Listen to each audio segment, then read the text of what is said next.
Eli and the Compass of Whispers. Eli, a daydreaming tree, stood in a meadow that shimmered like a watercolor painting.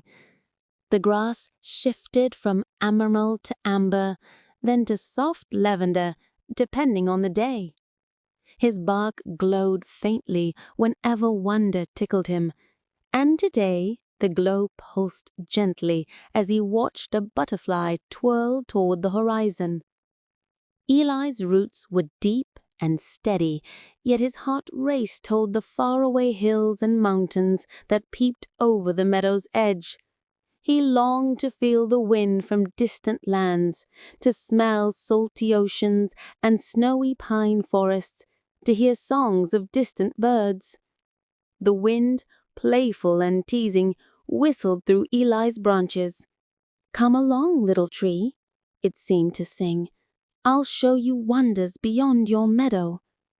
But the glimpses it brought, distant beaches, sparkling cities, and icy peaks, vanished as quickly as they appeared, leaving only a sigh of longing in Eli's leaves. One morning, a kind-hearted wizard named Malwick appeared from the edge of the whispering forest. His robes shimmered with the colors of starlight, and his pockets jingled with tiny glowing spheres. He was slightly forgetful, often leaving half of his spells behind, but his smile was as warm as sunlit bark. "Hello, Eli," Malwick said, pulling a small silver object from his pocket. "I've brought something that might help you." It was the Compass of Whispers. Eli's glow flickered with excitement. "It can bring the world to me?" he asked, almost trembling. "Yes," Malwick chuckled. "And don't worry, I may forget things sometimes, but wonder never forgets you." Eli pressed his rough bark to the Compass of Whispers. At first, all he heard were faint echoes, the lap of waves on a distant shore, the scent of rain-soaked stone from faraway mountains. The wind teased him, swishing his leaves as if daring him to stretch higher or dig faster. Days passed.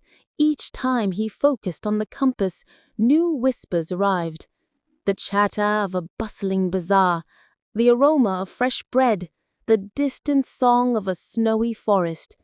Eli's roots didn't move, but his imagination soared with every story the compass shared. He felt as if he had brushed fingertips with the world itself. Malwick would visit each day, laughing at the wind's mischief and sharing tiny stories about his travels. Eli began to realize that adventure wasn't only in moving. It could come to him if he listened, waited, and let his curiosity bloom. One evening, the meadow's colors shifted to gold and pink, as if applauding the day's wonders. Eli felt the wind caress his branches more gently than ever before, no longer teasing, but guiding him to notice the little things around him. A ladybug with iridescent wings, dew sparkling like diamonds on the grass, clouds shaped like far-off mountains. The scent of rain-soaked bark mingled with far-away ocean breezes, and Eli's glow pulsed warmly. Each leaf shimmered with delight. He realized that even the smallest discoveries could bring a story of their own. Malwick would hum a quiet tune nearby, and the two shared a comfortable silence, knowing that sometimes magic simply needs patience and attention. One sunrise, Eli turned to Malwick. He said, "I thought I needed to leave to see the world, but I can feel it here. I can taste it in the wind, see it in the colors, hear it in the whispers." Malwick smiled, his eyes twinkling. "And that, my dear tree, is the greatest adventure of all." The wind rustled softly, no longer restless, as if agreeing. Eli stood in his meadow, heart racing toward horizons he could now feel in every leaf, every root, every glowing inch of bark. He didn't need to move to see the world. The world had come to him. Days turned to weeks, and weeks to seasons. Each day brought a new corner of the world through the compass of whispers and the meadow's own magic. Eli's bark glowed brighter with each story, yet his heart remained grounded.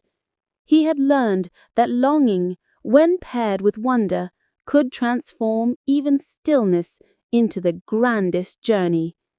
At dawn, Eli would smile, the meadow aglow around him, knowing that adventure, and all its shapes and colors, could always be found right where he stood.